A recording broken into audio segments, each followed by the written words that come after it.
agressif nañ respect zéro envers leurs citoyens te ñoom ñooy les premiers piliers pour donner le bon exemple mais ils sont tellement brutaux et audacieux lu leen neex la ñuy def nu leen neex lañ la koy laaj il suffit ñu won la carte saaga ndey ci topp bëmax wañaar ba loxo sans respect te ñun dunduñu loolu fii question boobu laa lay jox. waaw am na ku laajte benn patriote bu laajte article 80 bi ndax Macky Sall moo ko moom Macky Sall moomu ko article 80 boobu ci constitution ba la nekk mooy offense au chef de l'État maanaam képp koo xam ne da nga yëkki ay kaddu yoo xam ne yoon dafa jàpp ne daal. amul benn Ibrahima est-ce que dégg nga ma dama ne maanaam Macky Sall dem na may ba léegi nii dafa mel ne article 80 day daanu ci kaw ba léegi. waaw comprendre Kayre ni mu ko téyee dañ ko da ngaa saaga Macky Sall. waaw maa ngi door a comprendre c'est-à-dire man li sama xel tànguwul sax mooy Macky Sall baanam dañ ko fi warul joxu crédit fii si réew mi ba mu naan mi ngi porter plainte tax nit wax na ñu naan ay article 80 si Macky Sall nekkatul chef d'état Macky Sall du tous du dara Macky Sall gis nga ñoom Jomaay ak Sonko liñ ñu desel man sama baat ci kaw man barki Seydina Muhammad maa ngi xippi samay bët di xool may leen 5 ans yi ma laaj dama leen koy may mais man sama combat Macky Sall la de par Macky Sall doit répondre de ses actes Macky Sall maanaam état bi waruñu négocier dara ak Macky Sall c'est ça la triste réalité ndax tey koo fi jàpp Macky Sall bu ñëwul dafay indil magistrat yi ay contraintes daf leen di indil ay jafe-jafe mais parce que yow Macky Sall moom moo doon joxe instruction yi tey boo jàppee Moussa Fall wala nga jàpp Antoine Félix Diome wala nga jàpp doomu Macky Sall wala nga jàpp Farba Ngom mu ne la man Macky Sall moo ma doon jaay lu teere ah. nee nañ verdict bi daanu na Azoura garde à vue. waaw xam nga lii rek dafa garaaw parce que xool article 50 bi nga xam ne moom mooy wax ci ki nga xam ne xelam dafa naqar il y a ni délit ni crime bu fekkee ne ki nga xam ne waxtu bi muy def loolu àndul ak xelam te seetaan naa maître Abdoulaye Tall mu nekk nit ku mu respecté Abdoulaye Tall moo mu njëkk a wax tribunal bu Dakar mbirum Ousmane Sonko Abdoulaye Tall moo mu njëkk ne kaay ma yóbbu la ci Ousmane Sonko maître Abdoulaye Tall seetaan naa ko mu ne indi nañu këyit yuy firndeel ne Azoura Fall xol bi dafa am problème xëtër bi dafa am problème tànk yi dañu am problème rein yi dañu am problème nee na këyitu docteur indil nañ ko enquêteurs yi wan leen carrément ne kii nii xelam naxari kon bu fekkee ne la démence Azoura Fall bu fekkee ne dañ ne vidéo bu bees la maanaam këyit yi nga xam ne am na ko bii di wax ne xelam dafa naxari am na ko lu jiitu loolu kenn mënu ko topp ci loolu gaa nag boo demee ci article 414 ak 415 foofu moom les pouvoirs du magistrat lay wax maanaam juge bi moom muy le magistrat du siège moom mën nga indi këyit mën nga indi certificat médical. Il y a son avocat qui est en train de parler là. Parce qu'il avait quelque chose dans le cœur qu'il devait sortir. De plus en plus, on est en train de nous interroger sur des conséquences d'un acte, sans parler des causes. Je le disais tout à l'heure, Azoura Fall a été victime d'un système violent qui a régné au Sénégal. Il a été gardé à vue parce que simplement, il a injurié 2 personnes, que sont l'ancien président Macky Sall et M. Mame Mbaye Niang. C'est ce qui lui vaut aujourd'hui une garde à vue. C'est cela que l'on appelle une certaine ironie du sort, c'est vrai. Parce qu'un révolutionnaire qui s'est battu pour faire échec à la tyrannie et qui aujourd'hui se retourne contre ces tyrans s'est retrouvé quasiment en prison. C'est ce qui est arrivé à Azoura Fall. On n'a pas épilogué sur son état de santé parce que pour nous ce n'est pas utile. Mais quelqu'un qui a perduré en prison, qui a souffert dans l'âme, qui a résisté au point d'en être atteint psychologiquement et psychiatriquement, est aujourd'hui retenu en prison, presque par ses bourreaux. Parce que c'est sur la base des déclarations qu'il a eu à faire contre Macky Sall et contre Mame Mbaye Niang qu'il a été retenu en détention. Il y a eu un seul chef d'inculpation qui est lié à des discours contraires aux bonnes mœurs. Parce qu'on ne pouvait pas viser l'injure. Parce qu'au départ, ils ont visé les faits d'injure publique. Ils se sont rendus compte que sans une plainte, il n'était pas possible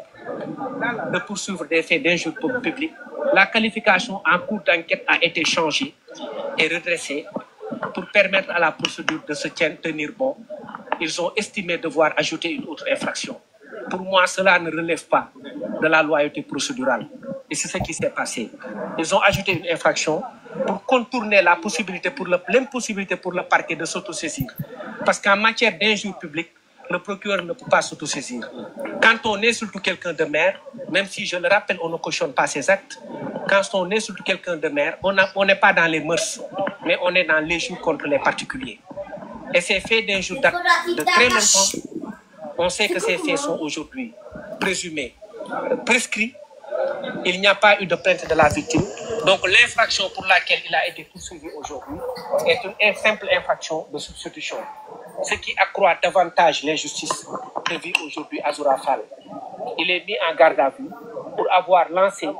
des attaques contre ceux-là qui lui ont causé tout le mal qu'il subit ce jour. Et nous estimons que la situation est préoccupante, désobligeante, regrettable et fort malheureuse. C'est pourquoi nous dénonçons cette procédure avec toute l'énergie qui s'y est. Nous allons suivre l'affaire et demain matin, il sera acheminé devant le procureur de la République pour être interrogé. Il y a 3 possibilités. La première, c'est un classement sans suite pour une opportunité de poursuite. La seconde, c'est une procédure d'instruction. Et l'autre procédure possible, c'est le flagrant délit ou même la citation. Mais nous estimons que toutes ces procédures sont inopportunes parce que si on interroge les causes de la réaction de Azoura Fall, on peut au moins expliquer son comportement. Et ce qui lui est arrivé pour moi relève d'une injustice flagrante. Et je rappelle qu'il a également déposé des plaintes contre celui qu'il estime avoir été à l'origine de la publication des vidéos. Et ce qui est cocasse également dans l'affaire, c'est que Azoura Fall n'a pas lui-même publié les vidéos.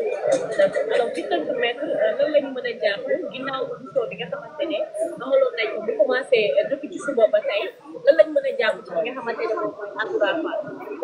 waaw li ñu mën a jàpp rek mooy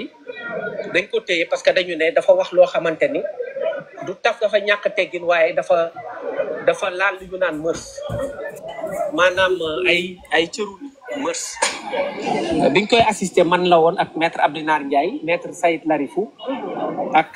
maître Famara Fati depuis ce matin ñu ngi woon ci procédure bi léegi liñ ko jàppee mooy dafa saaga Macky Sall président Macky Sall ba pare saaga également Mame Mbaye Niang donc loolu lañ téye tey Azoura Fall képp. ma arrêté wala dafa li mu waxoon rek lay waxaat en wolof. waaw mën nga arrêté foofu. ñu ñëw Ibrahima nan la ñu mën a tooñe nit ki ñu yóbbu ko garde à vue te nit ki plainte ñaari plainte yu Latim papa xaara tuuti s'il vous plaît da ngeen di tapoter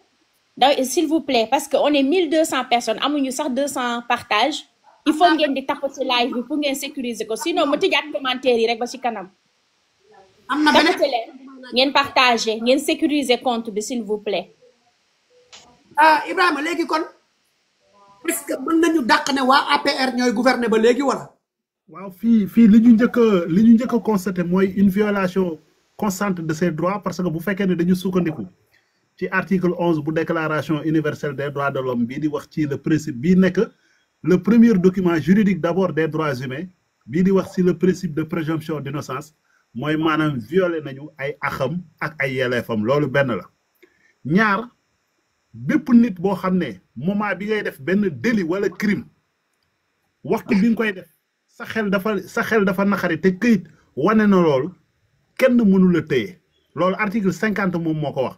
li si des nag c'est à l'appréciation du magistrat à l'article 414 et 415 bii di ñëw ci les pouvoirs du magistrat ci ay intime conviction am ci li nga xam ne moo ko doy comme preuve wala moo ko ñàkk doy parce que mën nga indi dossier médical juge bi ne lii doyuma mën nga indi kayitu juddu juge bi ne kayitu juddu bi doyuma mais dans tous les cas Azoura Fall mooy si booy jàpp victime Macky Sall yi gën a mag boo leen doon classé par ordre Azoura Fall bu dul paye day si militant wu yi toppoon Ousmane Sonko parce que boo leen xoolee ci diine yorante. Ibrahima séparal ñaari actuellement nii Azoura Fall victime Macky Sall la woon waaye actuellement nii tembe victime Ousmane Sonko ak Bassirou Diomaye Dia. merci beaucoup wax kenn du ko raay ngeen baal ma. waaw man xam nga man loolu wax naa ko de wax naa ko ay yoon samay chronique moo tax ma ne leen dama ne leen réforme xam nga buñ ne réforme mooy ñu tëggaat justice moderniser texte yi loolu lañ doon waxtaan ak jam naajo juge yi daje fa procureur yi daje fa société civile daje fa man mii ma bokkoon ci ñi Diomaye invité woon xam nga wax naa leen ko nee naa leen loolu ñu def mu jëm ci wàllu justice ay haute cour de justice réforme yooyu nee naa leen kañ bénéficié wul les gens de Pastef ñi mu bénéficié mooy les gens de l'APR les kuluna loolu kañ kon c'est-à-dire loolu kañ wax ji àddina boppam loolu Ibrahima léegi kan moo tëj Azoura Fall fi ñu toll nii justice bi moo ko tëj bu kan mais justice su kat Diomaye jeex na kon tey Azoura c'est-à-dire yéen li ma wax mooy yéen li ngeen wax ci loolu laa leen fekk mais dama leen ko tojal xam nga Diomaye bi mu yéegee au pouvoir dane nañ leen soppi justice bi ñu defaraat texte yi tëggaat ko defaraat ko ba mu baax dama leen defar boobu Diomaye woote woon man wax naa ko sans limite wax ko feneen ak feneen nee naa leen loolu maanaam bénéficié wul njabootu Ousmane Sonko ñi si bénéficié mooy ñiy toog si télé bi di saaga Ousmane Sonko suba ngoon te dara du leen si fekk bénéficié wul les gens de Pastef foofu gañ sama réponse bu claire la te loolu dañ ko war a joyanti dañ ko war a xoolaat parce que nag nit da ngay assumer kuy xalam na ca jaayu barke ba yow yaay borom parce que les gens de Pastef yi yéen ñii man je ne le dis pas pour vous jeter des fleurs mais ay nit ngeen ñoo xam ne Azoura Fall yéen ñi ne fii ak les patriotes yi nekk Sénégal da ngeen maanaam souffrance buñ koy wax foo ko natt rek seen souffrance romb na foofu mais Azoura Fall sànq la ma benn boy bu dëkk Caaroy woo boy boo xam ne nee na ma ñoom ñaar ñoo nekkoon prison mu ne ma grand kii buñ ko delluwaatee prison day dee ma ne ko lu tax mu ne ma kii rek coono bi mu dund biir kaso ñun sax dañ ko yërëmoon dañ ko doon xool di jooy mais Azoura Fall ku jàng psychologie doomu aadama ak comportement doomu aadama ay gestes corporels ak yooyu ay le système sympathie le système fonctionnel le système neurofonctionnel boo ko jàngee da ngay xam ne kii mentalement stable parce que loolu c'est lié à des événements yu métti yoo xam ne nit ki dund na ko ci passeem en milieu carcéral te loolu dañ ko war a tenir en considération Azoura Fall sax c'est-à-dire dañ ko seetaan waruñu ko woon bàyyi ba mu yegsi fii c'est-à-dire bi ñu jëlee nguur gi la ñu ko waroon jël taxaw ci ay mbiram jàppale ko psychologiquement daf ko soxle woon faj ko mais mënuñu dem ba jàpp ko naan ñu am na ay këyitu dof nit ñi xamuñu ko woon naan xol bi dafa am problème nit ñi xamuñu ko woon ñu naan rein bi dafa am problème les gens ne savaient pas ngeen naan tànk yi dafa am problème les gens ne savaient pas bu fekkee ne kon Azoura Fall mi ngi doon am feebar yooyu yëpp di ko doxuwaale ci réew mi ay këyit wane ko yuy wane ne xelam dafa naqari yuy wane ne xolam dafa am problème réewam dafa am problème mënul dox bu baax nit ñi kon fallait que Azoura Fall saaga ñu jàpp ko pour nit ñi door a mën a xam lool mais ça c'est méchant kon c'est-à-dire ñiy gagné réew mi ñoo amoon responsabilité àndoon ak moom démb ak bërga démb dëgg rek la yàlla bëgg sans complaisance taxawu ko jàppale ko taxawu keneen ak keneen koo xam ne victime nga comme moom. maanaam man bu ma comprendre dëgg mooy patriote yi lii dal Azoura fi mu toll nii liy raam ci sunu kaw la jëm nekkatul luy jëm ci ñag bi de sunu kaw maanaam mooy yow gi man kañ man j'ai été très clair man nee naa leen jubanti bi réforme léegi nag ñun la des lan la ñu def nee naa leen bénéficié wul les gens de Pastef citizen d'accord nga wala d'accord teg nañ seen micro waaw bon c'est que xam nga Ibrahima man avant sax verdict bi di wàcc fii laa leen ko wax ma ne leen c'est-à-dire bu fekkee dañu basé wu maanaam ci droit duñu basé wu laa ci droit Azoura maanaam mënuñu ko poursuivre pour injure parce que tout simplement ça c'est l'action civile et que ki nga xam ne moom la Azoura saaga kooku mënu nekk fi bay déposer plainte donc kon ci ban base lañ koy jàppee donc loolu wax naa ko fii avant maître Bamba Cissé di ñëw léegi gars yi lan lañ def dañu def ce qu'on appelle maanaam requalification des faits la ñu def dañu jugee maanaam ci injure publique boobu noonu parce que xam nañ ne du dox comprendre nga léegi ñu yóbbu ko maanaam ci xawma attentat xalaa xawma aw bonne mœurs xawma lan ak lan seen waxu caaxaan yooyu noonu mais man ak lu mën a xew lenn moom xam naa ko suñ ko defee rek dañ koy bàyyi mu ñibbi loolu moom leer na ma comprendre nga parce que d'après li ma comprendre ni loolu leer na ma léegi nag lan laa bëgg a wax man li ma bëgg a wax mooy gis nga situation bii nii instant bii nii kenn rek moo ko mën a recadrer waat xam ngeen kan la mooy ñun ñi tàmbale woon xeex bi ñoo mën a recadrer waat xeex bi en faisant quoi dañuy bañ ko saaga ñoom dañuy bañ ko saaga man duma saaga mais dañuy commencer di Dakar seen nday ñoom ñu nekk ci pouvoir bi comme ça ñoom ñu mën a comprendre exactement lu xew. day ëpp naa def. non ji déglu ma rek parce que problème bi xam nga lan la parce que man yow xam nga man du ma saaga yow xam nga ne man moom ay saaga du sama affaire mais gis nga c'est-à-dire gis nga doomu aadama il faut que nga dem ba ci biir nga mën a comprendre exactement maanaam nit ki lan lay sentir profondément pour nga mën a lijjanti problème am c'est-à-dire ji quoi qu'on puisse dire gars yi fi nekk ñun ñoo leen fi teg. beneen système bu wuteeg saaga. ñoom rek lañ yàkkamti pour yàq seen nguur. ñoom nee nañ duñ ñu respecté ñoom nee nañ mënuñu ñoo taxaw ñoom nee nañ ñun aar nañ leen mais ñun mënuñu ñoo aar pour laay jàpp ne état bi ñaan saay buñu jàppee bopp ñoom dañuy jàpp benn Guigui yaa ngi may dégg. waaw ñu ngi lay dégg. c'est-à-dire yéen xamu leen sax fi ma jëmoon quoi. waa ñëwal Citizen. c'est-à-dire li ma bëgg a wax foofu mooy c'est-à-dire li may wax maanaam waxuma exactement maanaam li may wax ni visé wul X Y ou Z waxuma Sonko waxuma Diomaye mais li ma bëgg ngeen comprendre que mooy dafa am tey ñoo xam ne tey ñoo nekk ci nguur gi comprendre nga ñoom ñi fi nekkoon lan moo tax ñu jëlee leen fi parce que jàppoon nañ que ne mal gouvernance moo taxoon ñu jëlee leen fi jàppoon nañ que ne dañ doon sàcc suñu xaalis jàppoon nañ que ne dañ doon rey suñu ay nit jàppoon nañ lii jàppoon nañ laa jàppoon nañ lee mais ba instant bi wax ak yéen ni ñoom ñi nga xam ne tey ñoo taxoon tey booy yi dee mais c'est même gens là tey ñi leen doon rey ñoo wëlbatiku encore di jàppaat tey jii nii ñu doon xeex pour ñoom ñu toog pour jël leen du leen dugal ci kaso bi léegi benn solution moo am mais léegi il faut régler un problème il faut régler le problème par le problème c'est-à-dire là on n'a pas besoin de solution on a besoin de régler le problème par un problème en faisant quoi mooy ñii fi nekk ci nguur gi on doit les rendre la vie impossible en faisant quoi mooy benn ñoom ci seen bopp danañ jël seen responsabilité wala ñu mettre leen devant les faits accomplis. non mais man pour man li ma jàpp pour jox leen responsabilité xam nga mooy lan pour naa yaa ngi fii bëgg a génn mars bu tëleen na patriote yi génn ñun ñëpp benn buñ jàpp ci ñun ñoom niñ leen doon défendre bañ leen jàppee dañ daan génn tay la suñu bopp ñun xanaa nag ñun ñoom duñ ñu gënal suñu bopp ñun wala non c'est que Jiji na la doñet yóbbu Jiji man li ma bëgg nit ñi comprendre ko mooy gis nga man li may wax ni Jiji li may wax ni gis nga Jiji li may wax ni méthode bii nii bis buñ ko appliqué billahi wallahi taala xoolal léegi réaction yu positif parce que problème bi mooy maanaam tey jii nii imaginel tey maanaam Azura la ñu jàpp tëj ko mais suba Jiji attends-toi à ce que yow la ñuy jàpp wala benn Masamba wala benn Mademba la ñuy jàpp léegi nag balaa ñu yegg si foofu noonu mais solution bi lan la rek mooy ñi nga xam ne ñoo nekk actuellement ni au pouvoir te ñun ñu teg leen fa mais on doit les rendre la vie impossible parce que ñoom ñu ngi ci jàmm ñoom ñun ñoo leen jox police jox leen gendarmerie ñoo leen jox ay garde corps ñoo leen di fay comprendre nga ñoo leen jox ay signature ñun maanaam ñun ñoo leen teg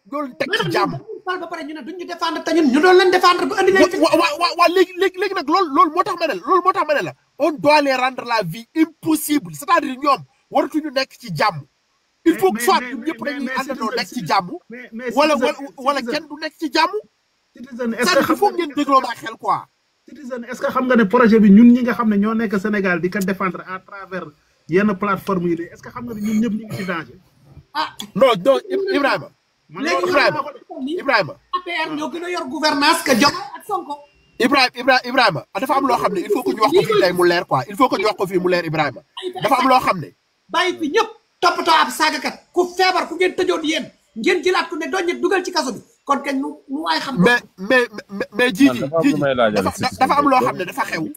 Ibrahima mii nii moom moo ko dund. may ma Galsen ma leeral lii rek dafa am loo xam ne dafa xew Ibrahima mii moo ko dund peut-être loo xam ne dafa xewoon ci suuf la mais baal ñu indi ko ci réseau yi ñu teg ko Ibrahima Sall dañ ko convoqué mu dem di wuy ji bu mu demee di wuy ji ma ne ko Ibrahima moom mu ngi dem de xamul lu tax muy dem et que ñi ko convoqué dañ ko ne noo ñëwal rek boo jaru sax nga koy wax kenn quoi bi ma ko waxee ma ne ko Ibrahima mu naa ma ne ko déglu ma rek ma ne ko Ibrahima mu naa ma ne ko may ma xool lan moo tax ñu convoqué la après ci laa dem ma xool exactement ma dem dugg ci dossier bi xam la fa nekk ma ñëw ma ne ko ma envoyé ko laaj ko mu ngi nii dama bàyyi ma fen ma envoyé ko vidéo ma ne ko vidéo sangam moo tax ñu convoqué la ma ne ko gis nga vidéo bii nii mu naa ma ne ko bis boo siiwalul li tax ñu convoqué la boo àggee doo ñibbi sa kër xam nga lan laa jublu woon ci loolu noonu c'est-à-dire instant bii nii maanaam bandi yi fi nekkaloon Macky Sall di def les sales boulot ba léegi ces mêmes bandi là ñoo fi nekk di couvrir Macky Sall ak ñi mu àndal c'est-à-dire il faut ngeen comprendre ba. Ma question en est que. On prononce le nom de Macky Sall jusqu'à maintenant. wa xam nga lan moo tax loolu xam nga lan moo tax loolu parce que ceux qui sont là ils refusent de prendre leur entière responsabilité loolu mooy dëgg ñi fi nekk nii ñoo jëlu seen responsabilité mais loolu mooy dëgg ñàkk a jël sa responsabilité mu ngi tàmbalee ci jour bi ñu Macky Sall rayé suñuy doom comprendre nga sàcc suñu alal nga jël suñu avion présidentiel jox ko ne ko génnal réew mi. vraiment. mais gars yi yéen tamit xam nga lan la. bu ñu naxante quoi réew mi ay masala citizen réew mi ay masala dafa am lu may laajaale rek est-ce que le mot rupture bi du PS pour ñun patriotes yi. may leen ma tuuti man balaa maa jur doom sax fekk biiru ma maa ngi leen di ziar